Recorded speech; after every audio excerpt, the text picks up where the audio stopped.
Hey y'all, it's Rachel with Mr. Noel's Glitter. I'm going to show you guys how to create this really cool Tack-It instant Tack-It dot polka dotted cup. The reason why I love this is because I can add one little line of Tack-It and I'm just going to work it into my cup. Lightly start rubbing from the bottom. Tack-It dots right about here. Gently peeling it back.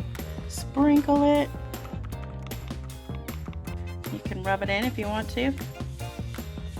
So we have our first lines of polka dots. Next color down. All right, we got the yellow on. We got the green on. Okay, we have the blue on. Shake it, shake it, shake it, shake it, shake it. Rub it around, make sure it's got all the outside. Just a brush. Rainbow with our Tack-It dots.